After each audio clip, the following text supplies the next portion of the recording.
Hi everybody, welcome back to Cat's Book Nook.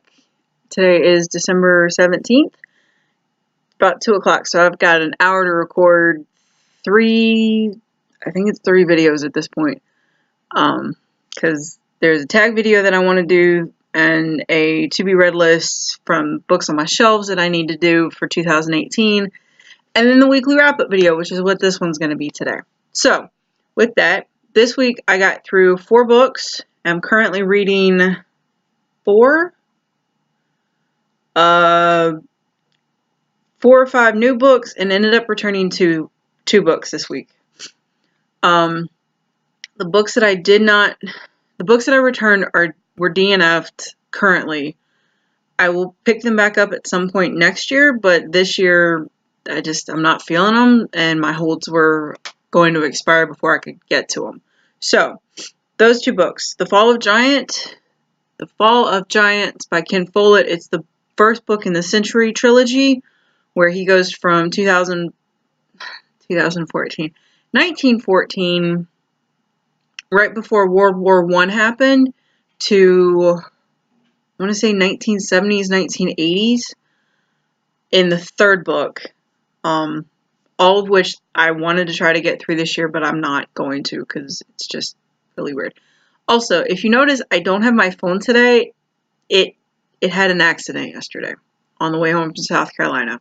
So, doing this without my phone.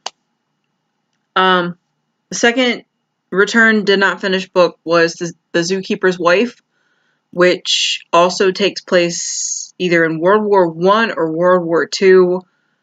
Not in that mindset right now, and even though it had been on hold forever, I wasn't going to finish it before my hold came up, and now I can't, so glad I returned that. I did get new books for those 2, though. So, new books that I got this week. The Hate You Give by Angie Thomas, which is out in my car. I'm not going to go get it. Physical book. That's the only physical book that I got this week. All the rest of them are audiobooks. I got The Night Circus. I got Lady Midnight by Cassandra Clare. Songs of Willow Frost. Stormfront by Jim Butcher, which I have on my shelves. I couldn't find the copy of it. So, there's that.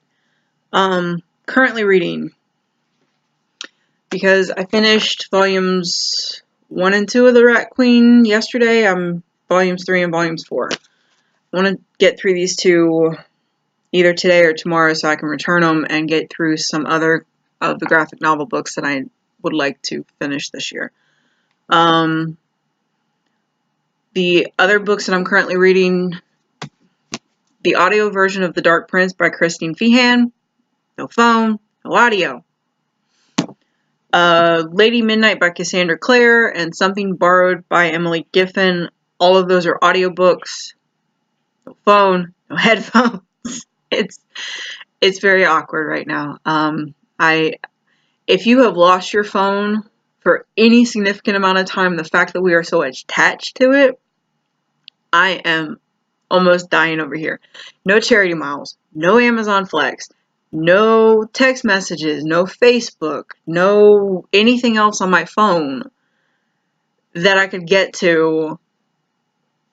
Overdrive. There's no Overdrive. There's no Amazon Music that I can just plug into my headphones and just go. I'm lost. This is weird. So, but it happened. I should have a new phone on Tuesday. Moving on past it. Read books that I got through. I already mentioned that I got through volumes 1 and volumes 2 of The Rat Queens. I also got through The Seafarer's Kiss by Julie Ember. That was a hype book that I wasn't expecting to come in this month. I was sort of expecting it next month. I liked it. It had a good concept. I think the only thing I found I would have liked with that book is for it to have been longer and a little bit more fleshed out, because it leaves the premise is good. It is a very interesting concept, but I wish there would have been more to it. It was I think it was 212 pages, and it was 212 pages of awesome writing, an awesome story that was different from any Little Mermaid retelling I would have ever thought of. But yes, there is the trigger for a society where a mermaid's worth is based off the amount of eggs that she can produce and the amount of spawn that she can create. And then you've got the forced partnerships and the violence between the two main characters and the love interest there. If you don't like reading about that, please don't pick this book up.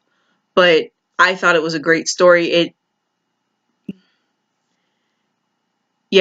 I thought it was a good story. So just wish there would have been more to it. The last book that I read this week was Ella Enchanted. It's a guilty pleasure read. It really was. I finished The Sun Is Also a Star and immediately jumped into Ella Enchanted just to have something light that I knew that I could get through. So with that is my weekly wrap up for this week. I'm going to go record everything else, and then I will talk to you guys here in a few more minutes. Bye, guys.